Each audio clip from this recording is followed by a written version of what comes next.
নমস্কার, বাংলা শিক্ষকে সবাইকে স্বাগত। আমি পবিত্র দাস, জঙ্গিপুর কলেজের বাংলা বিভাগের গেস্ট লেকচারার।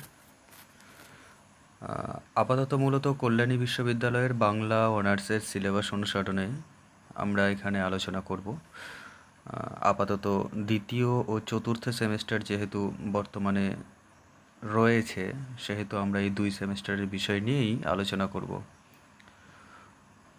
মূলত ছোট প্রশ্নই আমাদের আলোচ্য বিষয় থাকবে, তবে বোঝার সুবিধার্থে পাঠ্য বিষয় সম্পর্কেও কিছু আলোচনা করা হবে। আলোচনা শুরু করার আগে বলে নিই, ভালো লাগলে অবশ্যই লাইক করো এবং প্রয়োজনীয় মনে হলে অবশ্যই বন্ধুবান্ধবীদের মধ্যে শেয়ার করো। বাংলা শিক্ষককে ছড়িয়ে দিতে অনুরোধ করব এবং জিজ্ঞাস্য বা বক্তব্য কিছু থাকলে অবশ্যই কমেন্টে জানাও। ধন্যবাদ। আজ আমরা আলোচনা করব দ্বিতীয় সেমেস্টারের বিষয় রামায়ণ থেকে। মূল সংস্কৃত ভাষায় রচিত বাল্মীকি রামায়ণের অনুসরণে বিভিন্ন প্রাদেশিক ভাষায় রামায়ণ গান রচিত হয়েছে যুগে যুগে।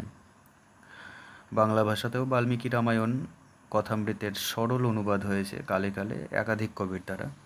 তবে সে সকল অনুবাদের মধ্যে সর্বকালের শ্রেষ্ঠ এবং আদরণীয় অনুবাদ সেটি করেন কবি কৃত্তিবাস ওঝা। তাঁর রচিত শ্রীরাম পাঁচালীর উত্তরাকাণ্ড কল্যাণী বিশ্ববিদ্যালয়ের দ্বিতীয় সেমেস্টারের ছাত্রছাত্রীদের পাঠ্য। আজকের খুঁটিনাটি আলোচ্য আমরা এখান থেকেই করব। আমরা এখানে প্রশ্ন হিসেবে কিছু রাখিনি, ডাইরেক্ট উত্তরটাই তুলে ধরেছি আলোচনার সুবিধার্থে এবং এটা পড়বার সুবিধার জন্য। প্রশ্নটা নিচে সাজানোই যায়, যেমন এখানে আছে রামায়ণ গ্রন্থখানি সংস্কৃত ভাষায় রচিত, রচয়িতা মহর্ষি বাল্মীকি মুনি। প্রশ্নটা এইভাবেও করা যেত যে মূল রামায়ণ গ্রন্থখানি কোন ভাষায় রচিত, রচয়িতা কে। যাক, আমরা এইভাবেই পড়ব। মূল রামায়ণ গ্রন্থখানি সংস্কৃত ভাষায় রচিত এবং রচয়িতা মহর্ষি বাল্মীকি মুনি। দ্বিতীয় প্রশ্ন, সংস্কৃত কাব্যখানি মানে সংস্কৃত রামায়ণ গ্রন্থখানি 7টি কাণ্ডে বিভক্ত।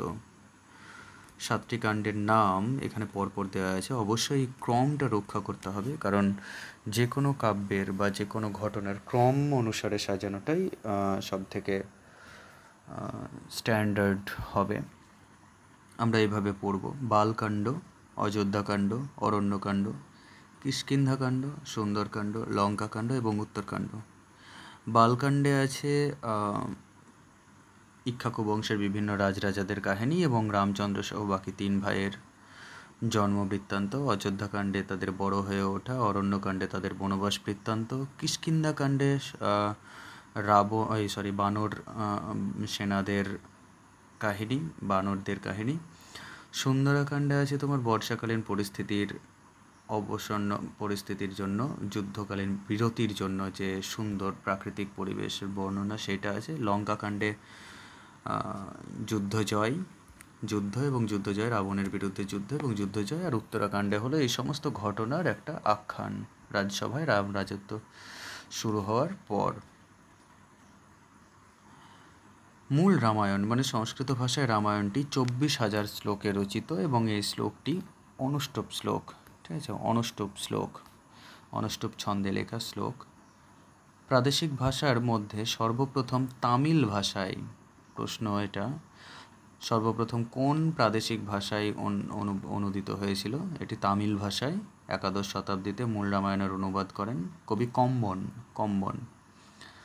তামিল কবি কম্বন তিনি প্রথম অনুবাদ করেছিলেন। বাল্মীকি রামায়ণের প্রভাবে রচিত বাংলা নয়, সংস্কৃত ভাষাতেই রচিত বাল্মীকি রামায়ণের প্রভাবে রচিত অন্যান্য তিনখানি কাব্য: অদ্ভুত রামায়ণ, যোগ বাশিষ্ঠ রামায়ণ, এটিও বাল্মীকির নামে প্রচলিত, এবং অধ্যাত্ম রামায়ণ, এটি মহর্ষি বেদব্যাসের নামে প্রচলিত।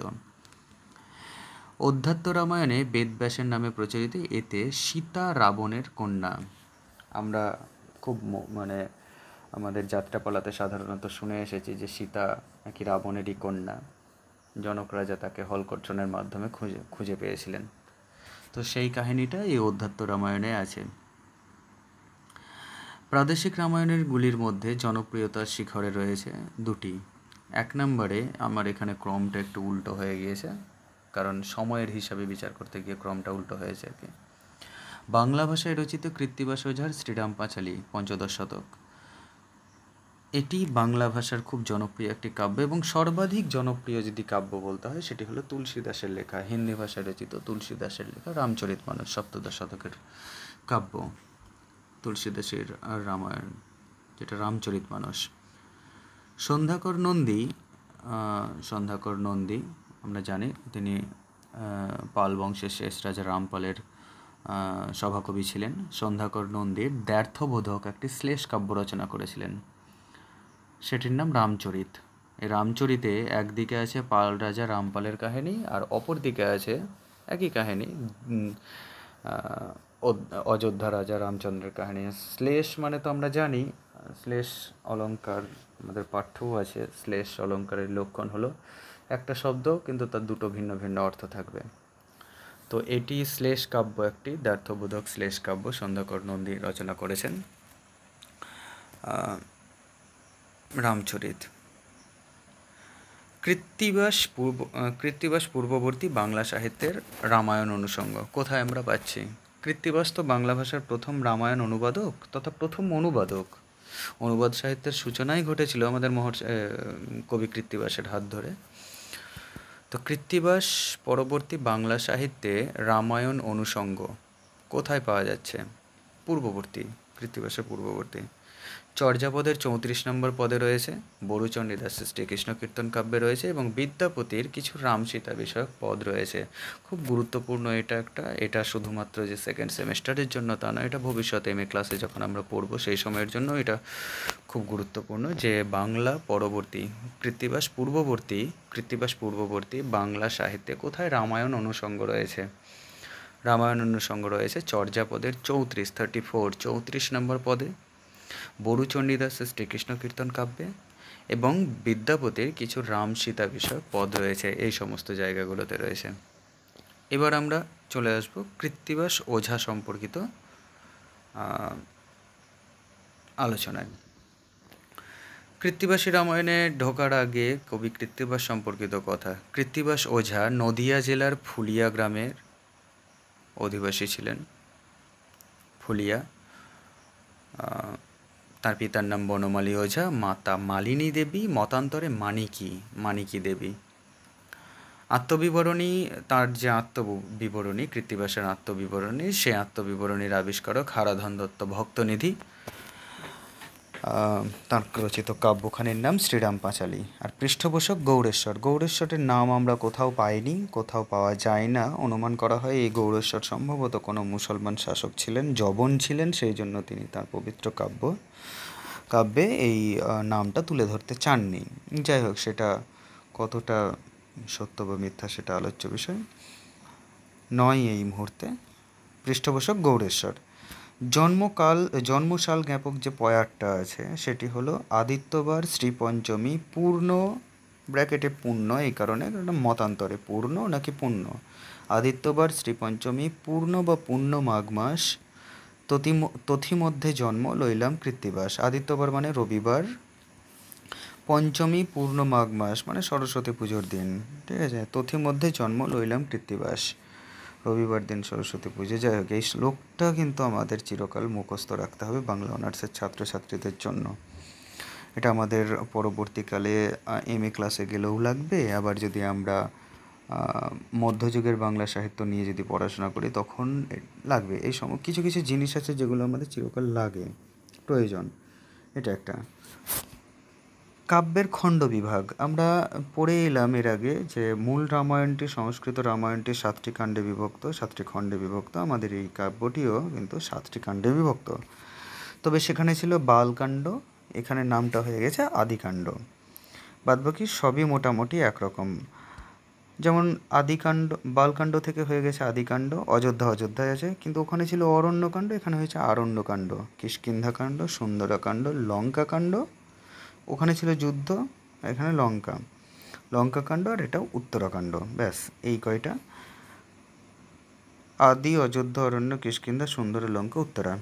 ব্যাস এই 7টা কাণ্ডের নাম পরপর ধারাবাহিকভাবে আমাদের মুখস্থ করতে হবে।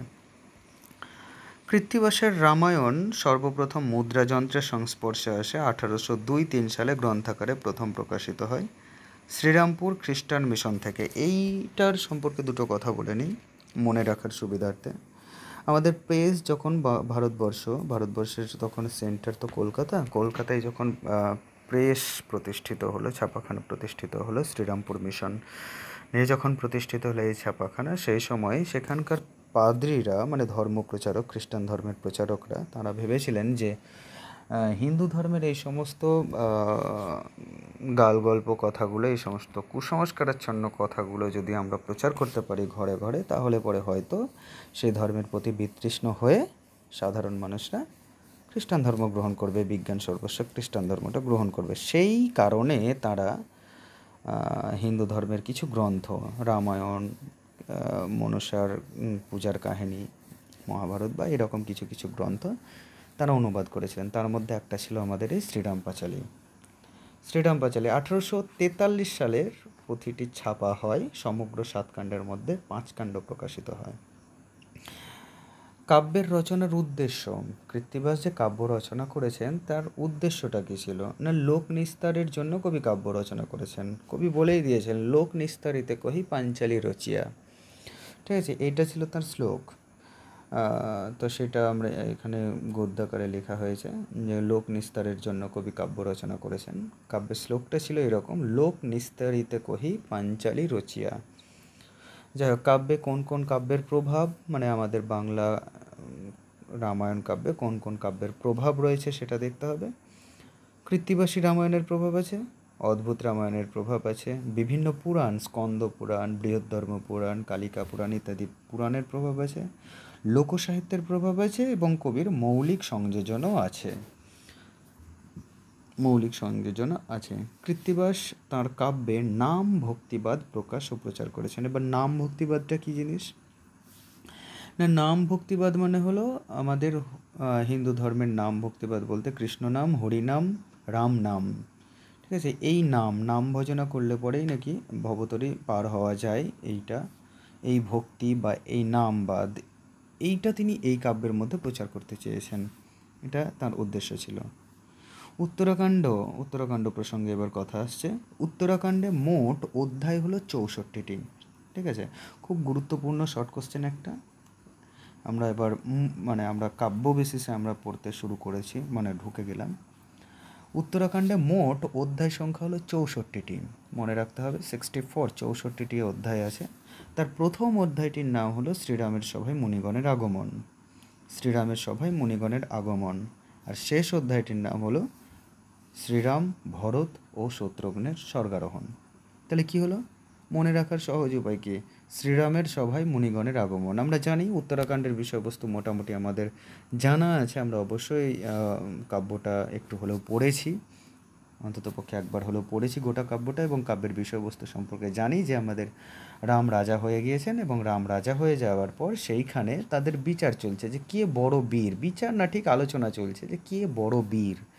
সেই প্রসঙ্গে আলোচনা হতে হতে তার জন্য সভাতে সবার আগমন ঘটছে, শ্রীরামের সভায় মুনিগণের আগমন, এটা হলো প্রথম চ্যাপ্টারটা। আর শেষ চ্যাপ্টারটা কী হলো না, রাম, লক্ষ্মণ, ভরত, শত্রুঘ্ন 4 ভাই তাদের সন্তানদের হাতে রাজ্যভার সঁপে দিয়ে তারা স্বর্গারোহণ করছেন। ব্যাস, এই হলো প্রথম এবং শেষ কাণ্ড, মিটে গেল ঝামেলা অধ্যায়। এবার আমাদের প্রশ্ন, রামের মন্ত্রীর নাম কি? জাম্ববান। আমরা জানি রামের মন্ত্রীর নাম জাম্ববান, বানর সেনা জাম্ববান। রামচন্দ্র সম্পর্কিত কিছু কথা এখানে দেওয়া আছে। রামচন্দ্রের পিতার নাম দশরথ, মাতার নাম কৌশল্যা, বিমাতা কৈকেয়ী এবং সুমিত্রা, ভাই ভরত, লক্ষ্মণ, শত্রুঘ্ন, পত্নীর নাম সীতা, পুত্রের নাম লব ও কুশ, কুলগুরুর নাম বশিষ্ঠ, মন্ত্রীর নাম জাম্ববান। এই কয়টা আমাকে মনে রাখতেই হবে। আমাদের শর্ট কোশ্চেনগুলো আমরা যদি এইভাবে পড়ি যে রামচন্দ্রের ভাইয়ের নাম কি, এটা তো আমাদের জানা, আমরা ছোটো থেকেই জেনে আসছি, লক্ষ্মণ, ভরত, শত্রুঘ্ন। যদি জিজ্ঞাসা হয় যে কুলগুরুর নাম কি, এটা কিন্তু আমাদের জানা প্রশ্ন নয়। কুলগুরুর নামটা আমরা পাচ্ছি এই উত্তরাকাণ্ডের শুরুতেই, বশিষ্ঠের নাম পাচ্ছি, বশিষ্ঠ মুনির নাম পাচ্ছি। পিতার নাম দশরথ জানা আমাদের বিষয়, মাতার নাম কৌশল্য এটাও জানা বিষয়, এবং কৈকেয়ী, সুমিত্রা এই দুজনের নাম আমরা জানি, তারা বিমাতা মানে হলো তাঁর অন্য দুই মা, জন্মদাতা মা নন কিন্তু পিতার বিবাহিতা স্ত্রী। পত্নীর নাম সীতা, তো জানি আমরা। যাই হোক, শ্রীবৎস লাঞ্ছন কাকে বলা হয়? শ্রীবৎস লাঞ্ছন হলো বিষ্ণুর আর এক নাম শ্রীবৎস লাঞ্ছন, কারণ শ্রীবৎস তার বুকের উপর পদাঘাত করেছিলেন, লাঞ্ছনা করেছিলেন, সেই জন্য এটা তার নাম হয়েছিল। এবার পরের প্রশ্ন আছে, রামচন্দ্রের বনবাস কত দিনের জন্য হয়েছিল? 14 বছরের জন্য।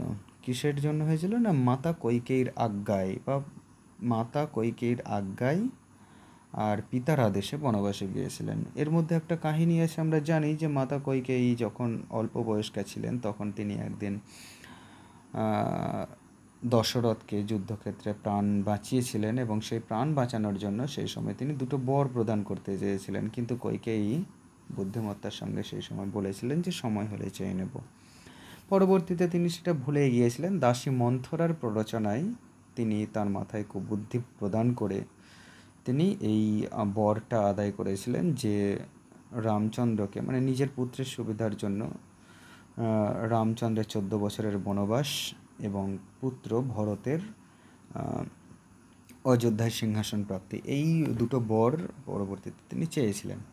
যাই হোক, রামচন্দ্রের বনবাস 14 বছরকাল এবং মাতা কৈকেয়ীর আজ্ঞায় পিতার আদেশে, অবশ্যই পিতার আদেশে, দশরথের আদেশে রামচন্দ্র সীতা এবং লক্ষ্মণের সহযোগে বা সঙ্গে নিয়ে তিনি বনবাস যাত্রা করেছিলেন। রামের সভায় রাক্ষসদের কাহিনী শোনায় অগস্ত্য মুনি। ঠিক আছে, রামের সভায় রাক্ষসদের কাহিনী শোনায় অগস্ত্য মুনি। কুলগুরুর নাম আমরা কি পেলাম? বশিষ্ঠ মুনি। কুলগুরুর নাম বশিষ্ঠ মুনি। মুনিগণের আগমন ঘটে গিয়েছে, এবার কাহিনী বলতে শুরু করেছে। রাক্ষসদের কাহিনী শোনাচ্ছে কে? না অগস্ত্য মুনি। অগস্ত্য মুনি রামচন্দ্রের রাজসভায় রাক্ষসদের কাহিনী শোনাচ্ছেন। লক্ষ্মণ 14 বছর অনিদ্রিত ও অনাহারে ছিলেন। সীতা হরণ করেছিল রাবণ, এ তো আমাদের জানা কথা। লক্ষ্মণ গণ্ডি কেটে গিয়েছিলেন। রামচন্দ্র সোনার হরিণের পিছন পিছন ধাওয়া করতে করতে ছুটেছিলেন এবং সেই সোনার হরিণটা আসলে মারীচ রাক্ষস। তিনি যখন রামচন্দ্রের গলা নকল করে লক্ষ্মণকে সাহায্যের জন্য চিৎকার করে ডাকেন, তখন ভ্রাতৃবধূ তথা সীতার ভর্ৎসনায় সেখানে গণ্ডি কেটে গিয়েছিলেন লক্ষ্মণ এবং যাবার সময় তিনি বলে গিয়েছিলেন যেন এই গণ্ডি পার না হয়। পরবর্তীকালে রাবণ এক ভিখারির ছদ্মবেশে এসে তাকে ভুলিয়ে সেখান থেকে হরণ করে নিয়ে যান। এটা ছিল কাহিনী, মূল কাহিনী। তো সীতা হরণ করেছিলেন আমাদের রাবণ মারীচের সহায়তায়। মারীচ হয়েছিল সেই সোনার হরিণটা। লক্ষ্মণ 14 বছর অনিদ্রা থেকে দেবী নিদ্রা দেবীকে আহ্বান জানায় রাম রাজা হওয়ার পর ছত্রদণ্ড ধারণ করার সময়। ঠিক আছে, এটার অনুষঙ্গটা বলে নিই। প্রত্যেকটা অনুষঙ্গের পিছনে একটা করে কাহিনী আছে। আমার বলার কারণ হলো এইটা যে প্রত্যেকটা অনুষঙ্গ যদি আমি কাহিনীর মধ্য দিয়ে একটু করে টাচ করে যাই, ছুঁয়ে যদি যেতে পারি, তাহলে পরে সেটা কাহিনী মনে রাখার পক্ষে একটা সুবিধা। যাই হোক, 14 বছর অনিদ্রা। যখন রামচন্দ্র এবং লক্ষ্মণ এবং সীতা তিনজন মিলে যখন বনবাসে যান, সেই সময় লক্ষ্মণ নিদ্রা দেবীকে বলেছিলেন যেন কাছে এই মুহূর্তে না আসে। ভ্রাতৃবধূ এবং দাদার সেবা করবার জন্য যেহেতু তাঁর আগমন, সেহেতু কোনো প্রকার ফাঁকি দেওয়া চলবে না, সেই জন্য তিনি নিদ্রা দেবীকে নিজের কাছে ঘেঁষতে দেননি। কিন্তু নিদ্রা দেবী যাওয়ার সময় তাকে বলে গেছিলেন যে কবে আসবো। তিনি বলেছিলেন যখন আমি রামচন্দ্রের সভায় ছত্র ধারণ করব, মানে রাজা হয়ে যখন রাম বসবে সিংহাসনে, তার পাশে যখন আমি ছাতাটা ধরে থাকবো, ছত্রদণ্ড ধারণ করে থাকবো, সেই সময় যেন নিদ্রা দেবী আসে। এবং স্বাভাবিকভাবে সেই সময় নিদ্রা দেবী এসেছিলেন এবং রামচন্দ্রের মাথায় তার ধারণ করা ছত্রটি ঝুঁকে পড়েছিল। যাই হোক, এটা ছিল কাহিনী। রাম রাজা হওয়ার পর ছত্রদণ্ড ধারণ করার সময় নিদ্রা দেবী তার মানে লক্ষ্মণের চোখে আসবেন। যাই হোক, লক্ষ্মণ তার 14 বছরের সঞ্চিত ফল রেখেছিল কোথায়? না বনমধ্যে তুনের ভিতরে। 14 বছর ধরে আমাদের একটা বাংলা প্রবাদ আছে, ধরো লক্ষণ। ঠিক আছে, আমরা কোনো কিছু কাজ কাম না করা বা হুবহু করে যাওয়া এই সমস্ত ব্যক্তিদেরকে আমরা বলি যে ধরো লক্ষণের মতো দাঁড়িয়ে আছে কেন, বা ধরো লক্ষণের মতো এরকম ব্যাপার। এটার পিছনে একটা কথা আছে, কাহিনী আছে, সেটা হলো যে রামচন্দ্র যখন লক্ষ্মণকে আহার করবার জন্য একটি করে ফল প্রতিদিন দান করতেন, ফল প্রতিদিন খেতে দিতেন, সেই সময় লক্ষ্মণকে বলতেন, লক্ষ্মণ ধরো বা ধরো লক্ষ্মণ। কোনো সময় রাম যেহেতু তাকে খেতে বলেননি, সেই জন্য এটা তিনি কোনো দিনই ফল খাননি। বাট সেই সমস্ত ফলগুলো তিনি তার তুন মানে হলো যেখানে তীর রাখা হয় পিঠের দিকে, যে তীর রাখবার যে জায়গা, একটা ছোট্ট সরু ঝুড়ির মতো যে জায়গা, সেই তুনের ভিতরে তিনি সমস্ত ফল তিনি জোগাড় করে রেখেছিলেন। সেটা 14 বছরের ফল তুনের মধ্যে রাখা ছিল। তারপরে প্রশ্ন আছে যে ফল নিয়ে আনার জন্য প্রথমে কাকে আদেশ করা হয়েছিল? না, ফল নিয়ে আনার জন্য ওই তুনের ভিতরে 14 বছরের সঞ্চিত ফল নিয়ে আসার জন্য হনুমানকে প্রথমে আদেশ করা হয়েছিল। এবং স্বাভাবিকভাবেই বীর হনুমান তিনি কিন্তু তাচ্ছিল্য করেছিলেন রামচন্দ্রের সামনে বা লক্ষ্মণের সামনে বা সভাসদদের সামনে তাচ্ছিল্য করেছিলেন যে সামান্য একটা কাজের জন্য আমার মতো বীরকে কেন প্রেরণ করা হচ্ছে। তার মধ্যে অহংকার বোধটা জন্মেছিল। স্বাভাবিক, যিনি গন্ধমাদন পর্বত তুলে এনেছেন তার কাছে আর 14 বছরের ফল না জানি কতটুকু, কিন্তু খর্বই তো হয় সাধারণত। সেই জন্য যখন তিনি আনতে গেলেন সেই 14 বছরের ফল তুনের ভিতর থেকে আনতে গেলেন, হনুমান কিন্তু ব্যর্থ হয়েছিলেন, ফিরে নিয়ে আসতে পারেননি সমস্ত ফল। পরে 14 বছরের সমস্ত ফল লক্ষ্মণ সভা থেকে বসেই একটিমাত্র তীরের মাধ্যমে সেগুলো নিয়ে আসতে সক্ষম হয়েছিলেন। যাই হোক, এই হলো 14 বছরের ফল আনার বৃত্তান্ত। এবার 14 বছরের ফল যখন হিসেব হচ্ছে, সেই সময় সেখানে 7 দিনের ফল কম ছিল। ঠিক আছে, 7 দিনের ফল কম ছিল। এই 7 দিনের ফল কবে কবে কম ছিল আমরা একটু পরে আলোচনা করেছি, সেটা আমরা কিন্তু পরপর হিসেব করে বলবো। তাহলে 14 বছরের ফলের হিসেবে আমরা দেখতে পাচ্ছি যে 7 দিনের ফল আমাদের কম ছিল। যাই হোক, তারপরের প্রশ্নটা, রাম কোন কোন রাক্ষসদের বধ করেছিলেন? মারিচকে আমরা প্রথমেই পাচ্ছি। মারিচ বলতে সেই সোনার হরিণ মারিচ। ত্রিশিরা, খর, দূষণ, কুম্ভকর্ণ, কুম্ভ, নিকুম্ভ, রাবণ, এই সমস্ত রাক্ষসদের তিনি, আরও অনেক রাক্ষসদের মধ্যে এরা উল্লেখযোগ্য। তাদের মধ্যে সর্বশ্রেষ্ঠ উল্লেখযোগ্য হলো মারিচ, কুম্ভকর্ণ, রাবণ। তাছাড়া খর, দূষণ, ত্রিশিরা, কুম্ভ, নিকুম্ভ এরা তো আছেন, কিন্তু এরা হলেন 4 জন: মারিচ, কুম্ভকর্ণ, রাবণ।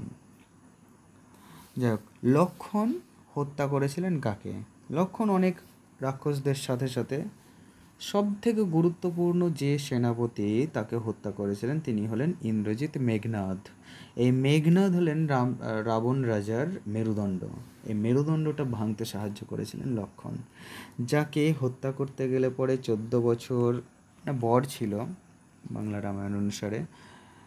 যাকে হত্যা করতে গেলে পরে 14 বছর অনাহারে অনিদ্রায় থাকতে হবে, সাধনা করতে হবে, বিপত্নিক হয়ে থাকতে হবে, কোনো নারীর মুখ দর্শন করবে না। এই সমস্ত লক্ষণগুলি যদি কোনো পুরুষের মধ্যে থাকে, একমাত্র সেই পুরুষই কিন্তু ইন্দ্রজিৎ মেঘনাদকে হত্যা করতে পারবে। এই গুণ রামচন্দ্রের মধ্যে ছিল না, এই গুণ একমাত্র লক্ষ্মণের মধ্যে ছিল এবং তিনি হত্যা করতে পেরেছিলেন। হ্যাঁ, তার আগে অবশ্য তাকেও হত্যা হতে হয়েছিল একবার, কিন্তু তথাপি তিনি কিন্তু হত্যা করেছিলেন, ছলবল কৌশল যেমন করেই হোক না কেন। রাম সীতার শরীরের উপরের ভাগের আবরণ দেখেছিলেন, আর লক্ষ্মণ চিনেছিল পদদেশের। এই বৃত্তান্তটা হলো রামচন্দ্র যখন সীতাকে হরণ করে নিয়ে যাওয়া হচ্ছে, তখন সীতা যখন রাবণের সাথে যাচ্ছেন, সেই সময় তিনি উড়ে যেতে যেতে তিনি সেখান থেকে রাস্তা চেনার জন্য কিন্তু একটা একটা করে অঙ্গের অলঙ্কার খুলতে গিয়েছিলেন। যখন প্রথমে পায়ের নূপুর, হাতের কাঁকন ইত্যাদি এই সমস্ত জিনিসগুলো, কপালের টিপ বা কিছু এই সমস্ত অলঙ্কারগুলো যখন দর্শন করতে করতে তারা ঠিক রাস্তায় যাচ্ছেন কিনা সেটা দেখতে দেখতে যাচ্ছেন, সেই সময় রামচন্দ্র কিন্তু পায়ের দিকের অলঙ্কার চিনতে পারেননি। কেন না, রামচন্দ্রের যেহেতু স্ত্রী তিনি সীতা দেবী, সেহেতু তিনি পায়ের দিকে কোনো দিন তাকাননি, তিনি তাকিয়েছেন উপরের দিকে, মুখের দিকে, শরীরের ঊর্ধ্বাংশে। আর লক্ষ্মণের যেহেতু ভ্রাতৃবধূ, সেই জন্য তিনি কোনো সময় তার মুখের দিকে তাকাননি, তিনি সবসময় নতমস্তকে পায়ের দিকে তাকিয়েছিলেন। সেই জন্য তিনি আবার পায়ের নুপুর টুপুরে এই সমস্ত অলঙ্কারগুলো চিনতে পেরেছিলেন। এটাই এই প্রসঙ্গে। এবার কথা হলো যে 14 বছরের ফলের মধ্যে 7 দিনের ফল না মেলার কারণ। যখন লক্ষ্মণ যখন একটি তীরের আঘাতে 14 বছরের ফল নিয়ে এলেন বলে দাবি করলেন, তখন কিন্তু রামচন্দ্র সেটা মেনে নিলেন না যে 14 বছরের ফল আদৌ আছে কিনা। তখন সেটার হিসেব গণনা করতে বসা হলো যে 14 বছরের ফল ঠিকঠাক আছে কিনা। হিসেব যখন গণনা কমপ্লিট হয়ে যাওয়ার পর, শেষ হয়ে যাওয়ার পর দেখা যাচ্ছে যে 7 দিনের ফল, 7 দিনের 7টা ফল কিন্তু হিসাবে মিলছে না। তখন রামচন্দ্র কৈফিয়ত চেয়েছিল লক্ষ্মণের কাছে যে এই 7 দিনের ফল তাহলে তুমি নিশ্চয়ই খেয়েছো। তখন রামচন্দ্রকে লক্ষ্মণ জবাব দিচ্ছেন যে কোন কোন 7 দিন রামচন্দ্র নিজেও ফলাহার করেননি, আর তার ফলে তাকেও কোনো প্রকার ফলাহার করতে দেননি, সেই জন্য সেই 7টা দিনের ফল এখানে হিসেবে নেই। কোন কোন দিন সেগুলো? না, 1 নম্বর হলো পিতা দশরথের মৃত্যু সংবাদ যেদিন প্রাপ্তি ঘটল, পিতা দশরথের মৃত্যু সংবাদ যেদিন প্রাপ্তি ঘটল সেই দিন খায়নি। দ্বিতীয় হলো সীতা হরণের দিন শোকাচ্ছন্ন ছিলেন, সেদিন খাননি। তৃতীয় দিন হলো ইন্দ্রজিৎ দ্বারা নাগপাশে বন্ধন। ইন্দ্রজিৎ যেদিন লক্ষ্মণ এবং রাম দুই ভাইকেই যেদিন নাগপাশে মানে সর্পবাণে দুজনকেই বন্ধি করে রেখেছিলেন সেই দিন খান। ইন্দ্রজিৎ যেদিন মায়া সীতাকে হত্যা করেছিলেন, ছেদন করেছিলেন, মায়া সীতা নির্মাণ করে তার মস্তক ছেদন করেছিলেন, এবং তার ফলে ভয়ে শোকে কাতর হয়ে তারা সেদিন খাওয়া দাওয়া করতে পারেননি। তারপর গিয়েছে এটা পাতালে মহিরাবণের গৃহে বন্দি দশা। পাতালে অহিরাবণ, সেই মহিরাবণ যেদিন পাতালে তাদেরকে বন্দি করে নিয়ে গিয়েছিলেন, অবশ্য সেখান থেকে ছুটিয়ে এনেছিলেন হনুমান ফুলের মধ্যে ঢুকে। যাই হোক, সেই কাহিনীটা আলাদা। কিন্তু এখানে হলো পাতালে যেদিন মহিরাবণ রাম এবং লক্ষ্মণ দুই ভাইকেই বন্দি করে নিয়ে গিয়েছিলেন, সেদিন খাবারের কথা ওঠেই না। তারপর হলো রাবণ কর্তৃক লক্ষ্মণকে শক্তিশাল বা প্রয়োগ। রাবণ যৌতুক হিসেবে পেয়েছিলেন শ্বশুরের কাছ থেকে শক্তিশাল। এই শক্তিশাল যার উপর প্রয়োগ করা হবে তার পক্ষে সহ্য করা মুশকিল, তিনি আর বাঁচবেন না। কিন্তু লক্ষ্মণের উপর প্রয়োগ করে লক্ষ্মণ কিন্তু সেই শক্তিশালের আঘাত সহ্য করতে পেরেছিলেন, হতচেতন হয়ে পড়েছিলেন। বিশল্যকরণের রস প্রয়োগে তার চেতনা ফিরে এসেছিল, কিন্তু এই দিন যেহেতু অচেতন ছিলেন, এই দিন খাওয়ার প্রসঙ্গ ওঠে না। আর একটা হলো যুদ্ধে জয়ের পর রাবণ যে বধ হয়েছে সেই আনন্দের কারণে সেই দিন তারা কেউ কিছু আহার করেননি। তাহলে কি হলো না, পিতা দশরথের মৃত্যু, সীতা হরণ, ইন্দ্রজিৎ দ্বারা নাগপাশে বন্ধন, ইন্দ্রজিৎ কর্তৃক মায়া সীতা ছেদন, পাতালে মহিরাবণের গৃহে বন্দিদশা, রাবণ কর্তৃক লক্ষ্মণকে শক্তিশাল প্রয়োগ, রাবণ বধ হেতু আনন্দ। এই 7 দিনের খাবার কেউই খাননি, না খেয়েছেন রাম, আর যেহেতু রাম খাননি সেহেতু লক্ষ্মণেরও খাওয়ার প্রসঙ্গ আসেই না। এবার লক্ষ্মণের অনাহারে থাকার কারণ কি? বললাম একটু আগে যে লক্ষ্মণ কেন ছিলেন অনাহারে। রাম কখনোই লক্ষ্মণকে খাওয়ার আদেশ দেয়নি। ধরো লক্ষ্মণ ধরতে বলেছেন, তিনি ধরেই থেকে গিয়েছেন, খাওয়ার কথা তার মাথায় আসেনি। আর 2 নম্বর হলো বিশ্বামিত্র মুনি মেঘনাদ বধের উপায় হিসেবে লক্ষ্মণকে অনাহারে থাকার নির্দেশ প্রদান করেছিলেন। অনাহারে না থাকলে, অনিদ্রায় না থাকলে, ব্রহ্মচর্য ব্রত পালন না করলে পরে মেঘনাদের মতো সুবীর পরাক্রমশালী বীরকে হত্যা করা মুশকিল, এই পরামর্শটা দিয়েছিলেন বিশ্বামিত্র মুনি লক্ষ্মণকে। সেজন্য তিনি অনাহারে ছিলেন। ব্রহ্মশাপের কারণে রাক্ষসদের উৎপত্তি হয়। রাক্ষসদের আদি পুরুষের নাম হেতি, তার বিয়ে হয়েছিল ব্রহ্মার কুমারী বিদ্যুৎ কুমারীর সাথে। ঠিক আছে, তাহলে হেতি এবং বিদ্যুৎ কুমারীর পুত্র হলো সুমালী। ঠিক আছে, হেতি এবং বিদ্যুৎ কুমারীর পুত্র হলো সুমালী। সুকেশের পুত্র 3 জন, মালি, সুমালী আর মাল্যবান। মালি, সুমালি আর মাল্যবান। গরুর পবনের যুদ্ধে ত্রিকূটগিরির চূড়া ভেঙে লঙ্কার উৎপত্তি হয়। গরুর আর পবনের যুদ্ধ, ঠিক আছে। গরুর পবনের যুদ্ধ, পবন মানে বাতাস, গরুর এবং পবনের যুদ্ধ, তাদের একটা ইগো প্রবলেম ছিল যে কে সব থেকে শক্তিশালী, ঠিক আছে। তো সেই যুদ্ধ যখন হচ্ছে তখন গরুরের পাখার ডানার আঘাতে ত্রিকূট পর্বতের চূড়া উড়ে এসে সমুদ্রের বুকে পড়েছিল এবং সেখান থেকেই পৌরাণিক হিসেবে বলছে যে সেখান থেকেই লঙ্কা, স্বর্ণলঙ্কার উৎপত্তি হয়েছিল। আর স্বর্ণলঙ্কার নির্মাণ করেছিলেন আমাদের বিশ্বকর্মা, দেব কারিগর বিশ্বকর্মা। যাক, সন্তাপন ঋষির দুই পুত্র। সন্তাপন, এটা আছে তোমার সন্তাপন ঋষির দুই পুত্রের নাম হলো সুপ্রতাপ আর বিভাস। সুপ্রতাপ এবং বিভাস। জ্যেষ্ঠ ভাই ছোট ভাইকে অভিশাপ দেয়। এই কাহিনীটা খুব রোচক কাহিনী এবং এই কাহিনীটা আমাদের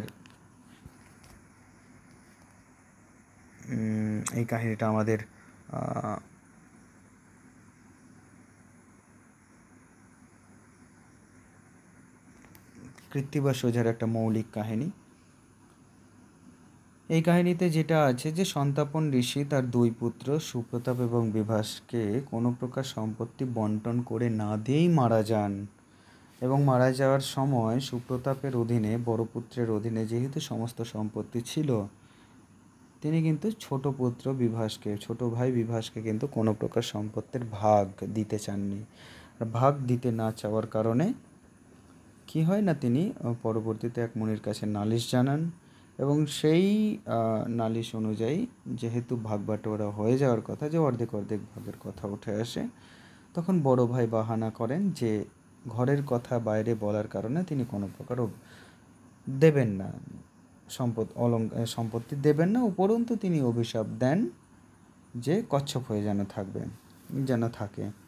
তখন তিনি ছোট পুত্র বিভাস, তিনিও বললেন যে বিনা কারণে অভিশাপ প্রদানের কারণে আমিও তোমাকে অভিশাপ দিচ্ছি, তুমিও যেন গজ অর্থাৎ হাতি হয়ে থাকেন। গজকচ্ছপের বৃত্তান্ত এটি, হাতি হয়ে থাকেন। এই অভিশাপ আদান প্রদানের পর একজন জলে নেমে যায় এবং একজন উঠে যায়, জঙ্গলের ডাঙায় উঠে চলে যায় এবং পরবর্তীকালে জল খেতে এলে পরে কচ্ছপের কামড় বসিয়ে দেয় হাতির শুঁড়ে এবং তা থেকে যে বন বাঁধার নষ্ট হয়ে যাচ্ছিলো সেখান থেকে উদ্ধার করবার জন্য বিষ্ণু পাঠান আমাদের গরুরকে, এবং সেই গরুর তার দুই নখের দ্বারা দুই প্রাণীকে এক নখে, এক পায়ে কচ্ছপ এক পায়ে গরুরকে নিয়ে যখন তিনি উড়ে যায়, সেই সময় উড়ে যাওয়ার সময় এই দুটো আহার করবার জন্য একটা বটবৃক্ষের ওপর বসে এবং সে বটবৃক্ষের ডালও আবার ভেঙে পড়ে। কিন্তু সেই বটবৃক্ষে অনেক মুনি ঋষি যেহেতু ঝুলন্ত অবস্থায় তপস্যা করছিলেন, তাই সেই ডালও ফেলতে পারছিলেন না। তখন সেটা নিয়ে তিনি উড়ে চলে যাচ্ছেন।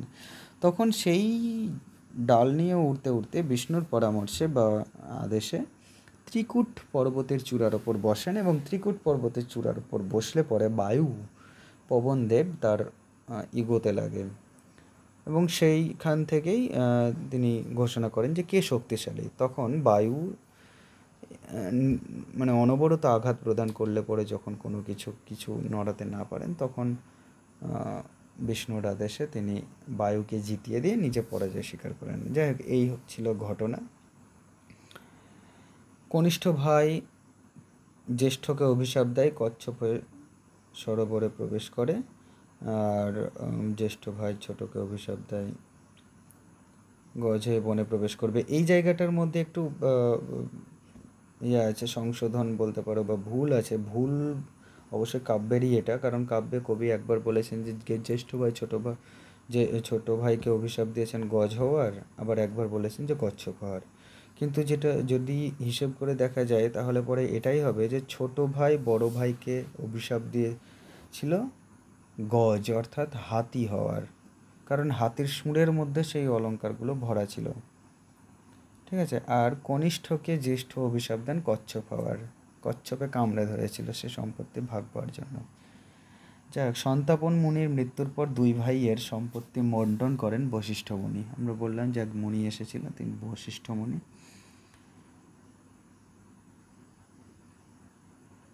জ্যেষ্ঠ কনিষ্ঠকে শাপ দেন, কারণ সম্পত্তির কথা কনিষ্ঠ ঘরের কথা বাইরের কাউকে জানিয়েছিল তাই। আর কনিষ্ঠ জ্যেষ্ঠকে অভিশাপ দেয় বিনা কারণে অভিশাপ দেওয়ার জন্য। গজকচ্ছপকে উদ্ধারের জন্য বিষ্ণু নিযুক্ত করেন বিনতানন্দন গরুড়কে। ব্যাস, আজ এইটুকুটাই থাক।